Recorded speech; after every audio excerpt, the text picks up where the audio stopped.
I worked as a day shift nurse for 3 years, and after the 3-year mark, I was completely burnt out. Day shift, like, completely just threw me for a loop. I actually considered quitting nursing, and I was like, I need a change. And so someone that I work with told me to switch to night shift, and I picked up a night shift for, I think I did it for like 12 hours, and I have never went back. And so I want to encourage our new nurses who are starting out a day shift and feel like it's a lot, because day shift is very fast paced. There's a lot going on. You have to deal with more than just the patients. You're dealing with the coworkers, the families, your managers.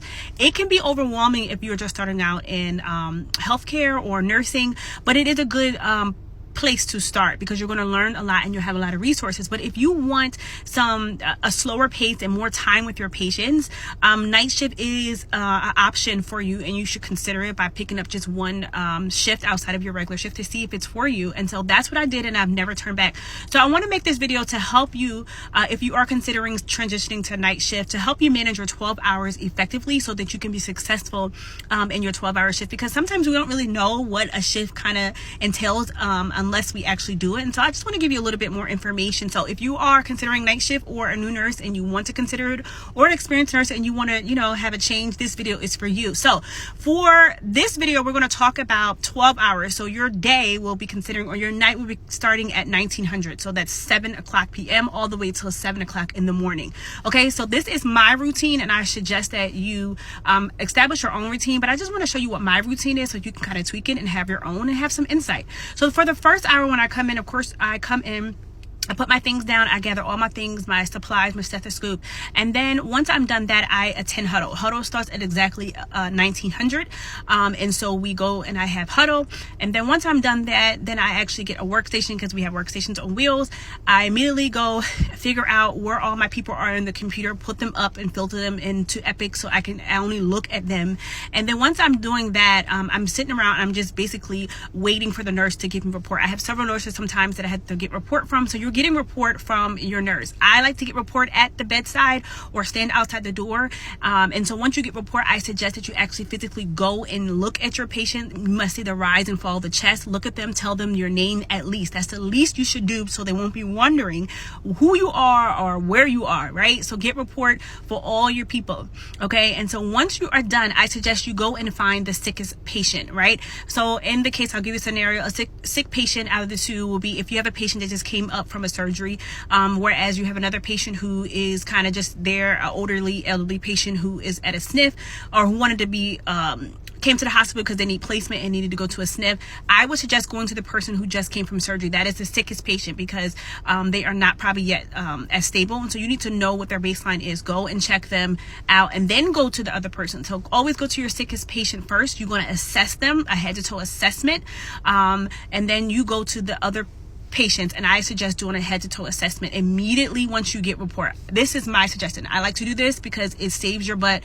throughout the shift. So do a head-to-toe assessment, but while you are getting report, make sure that you're looking at Epic or whatever charting system that you look at their vitals, look at the reason why they're there, look and see if anything was pending, look to see if they have orders for telemetry, pulse ox, see if they have continuous fluid. So you're doing all that while you get report. I forgot to say that. So when you are going in for head-to-toe assessment, you know what to assess for. You know that they should be on whatever fluids, that you know they should be on pulse ox, and you want to rectify that or change those things if the nurse forgot to do that, because we're human, sometimes we forget. So just make sure you are assessing all that. So this is the first hour. Once you are done that, once you have assessed all your patients, they know who you are, you write your name on the board, you got all your belongings, and your patients know what you need. Also during assessment, you want to make sure that you go over the meds that are due for them in that night shift, and make sure they're okay with all the meds, if anything needs to be added, so you'll know what to bring into the room when you go in, and you won't be going in and out. And so once you are done that, once I'm done that, I assess all my people, I go to the nurse's station or find a place that's in a general vicinity of my patients, and I sit down, I look at Epic or look at the charting system, and I organize my brain sheet. And that's how I know what I need to do or what the doctor said. So I'm going through all that, and I'll do another video if you want me to go through exactly what I look through in the sheet. And so once you're doing that, your CNA should be getting vitals, and so that gives them time to do what they need to do. And then once you come back in, you get to see your patients again, but you have already assessed them, so you're just giving them the meds. It is a smooth process, because I know that when I used to not assess my patients like head to toe, they're like calling out, I want pain meds, I want this. So you already know their needs, you know how to do everything for them. And it's specifically if you have patients who are on pain meds, and a lot of pain meds, like sickle cell patients, I like to write their next scheduled dose on the whiteboard so they will know when to call out, and then that gives me alerts when to kind of be around and know when they want their pain meds. Now the first 4 hours from 7 to 11, you are administering meds, right? So we have already assessed our patients, we already introduced ourselves to the patients, and then you're probably doing procedures or dressing changes, and then you're doing your critical charting. You're charting your head to toe assessment. You can chart your head to toe assessment at that time that you're sitting down, but a lot of times you won't get it done because people want meds. So that's what you're doing for the first 4 hours. Now the middle of the shift is when you're going to check in. I like to check in with my coworkers or my CNA to see if they need help changing like totals. And also check in with my charge nurse, because a lot of times they have to make the schedule for the next shift. So I let them know if there's any discharges or procedures for the next shift. And I like to reassess my priorities with my patients. Like maybe some patients' vital signs, their mu score went up, so I need to figure out what's going on, talk to the doctor, update patient care plan. So maybe a patient who wasn't having pain is having pain this time, so reassess priorities. Now the last 2 hours, which is from 5 to 7, I like to say anything pops off between 5 to 7. So patients are normally asleep in the middle of the shift up until like 5 o'clock, and then all of a sudden just things change. But during that time, I like to really check in with my patient. Now from the beginning of the shift all the way until 7, you're popping in to make sure you see the rise and fall of the chest of your patient every hour. That is your hourly rounding. But I'm just doing a synopsis. So the last 2 hours, you're catching up on charting. You're doing your reassessment at this time. You're tying up loose ends, maybe making sure the PCA, empty the Foleys, making sure the output is adequate enough for the shift.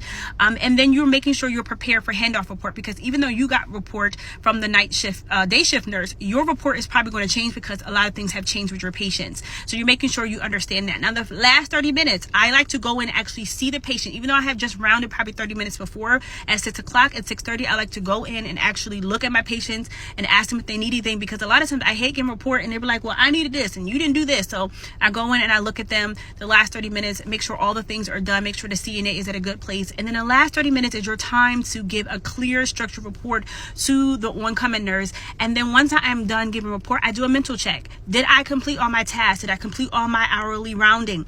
Did I make sure Foleys were empty? Did I do dressing changes? Were labs done? I do this mental check all the time, but specifically at the end of my shift, because you don't like to leave the day shift nurse in a bad spot, because that creates all kinds of things for them. So this is typically the summary of how I manage a night shift. And you guys, I love night shift. I really do. And I want you to be successful. So share this video for all your new nurses or those that wanting to transfer or transition to night shift.